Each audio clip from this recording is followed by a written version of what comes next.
नमस्कार मित्रांनो, पहिल्यांदा स्वागत आहे तुमचं चॅनलमध्ये. मित्रांनो, मुख्यमंत्री लाडकी बहीण योजनेअंतर्गत जर तुम्ही ऑनलाईन फॉर्म भरत असाल आणि ऑनलाईन फॉर्म भरताना तुम्हाला कोणकोणती कागदपत्रे लागणार आहेत याबद्दल आजच्या व्हिडिओमध्ये मी माहिती सांगणार आहे. तर मित्रांनो, आपल्या सगळ्यांना माहीतच असेल की नारी शक्ती दूध ॲप हे जे आहे मित्रांनो प्ले स्टोअरवरून तुम्ही डाउनलोड करून घर बसल्या आपल्या मोबाईलद्वारे तुम्ही जे आहे ऑनलाईन फॉर्म भरू शकता. आता सर्वप्रथम जे आहे मित्रांनो, याला कोणकोणती कागदपत्र लागणार आहेत मी तुम्हाला सांगतो. सर्वप्रथम ज्या महिलेवर ही योजना म्हणजे ₹1,500 ज्यांच्या खात्यावर हवं असेल त्यांचं आधार कार्ड सर्वप्रथम जे आहे मित्रांनो लागणार आहे. पहिल्यांदा सर्वप्रथम आधार कार्ड अपलोड करायचं आहे. आता आधार कार्ड अपलोड करताना दोन्ही साईड अपलोड करणं खूप गरजेचं आहे आणि तुम्ही दोन्ही मागचा आणि पुढचा फोटो एकत्र करून तो जे आहे अपलोड करायचा आहे. त्याच्यानंतर जे आहे मित्रांनो, आदिवासी प्रमाणपत्र, जन्म प्रमाणपत्र, शाळा सोडल्याचा दाखला, रेशन कार्ड किंवा मतदान कार्ड यापैकी कोणतंही एक कागदपत्र जे आहे मित्रांनो तुम्ही 2 नंबरचा जो टॅब आहे त्याच्यामध्ये ते अपलोड करायचं आहे. पहिल्या टॅबमध्ये आधार कार्ड, दुसऱ्या टॅबमध्ये रेशन कार्ड, मतदान ओळखपत्र, जन्म प्रमाणपत्र, शाळा सोडल्याचा दाखला यापैकी कोणतेही एक जे आहे अपलोड करायचं आहे.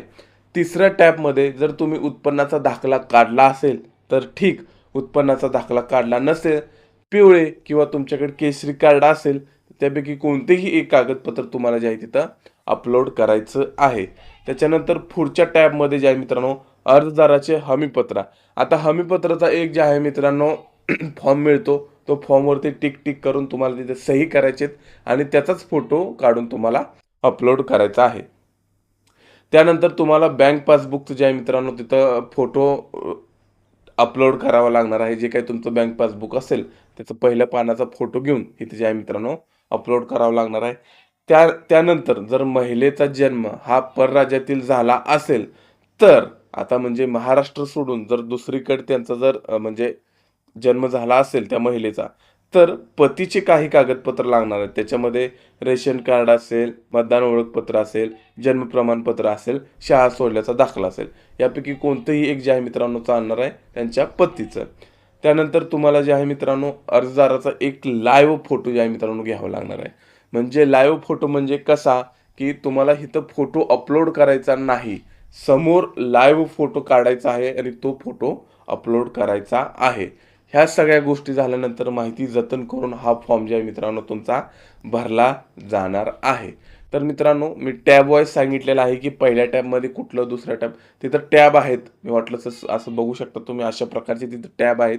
त्या टॅबमध्ये पहिल्या टॅबला, दुसऱ्या टॅबला, तिसऱ्या टॅबमध्ये कोणकोणती कागदपत्र अपलोड करायचे याबद्दल माहिती दिलेली आहे. तुमचे जरी काही प्रश्न असेल तर तुम्ही कमेंट बॉक्समध्ये सांगा. मी त्याचं तुम्हाला निवारण करेन किंवा त्याबद्दल माहिती सांगेन. तर मित्रांनो, आजच्या व्हिडिओमध्ये एवढंच. व्हिडिओ आवडला असेल व्हिडिओला लाईक करा, जास्तीत जास्त लोकांपर्यंत शेअर करा. अशाच प्रकारचे व्हिडिओ पाहण्यासाठी आमच्या चॅनलला सबस्क्राईब करा. धन्यवाद.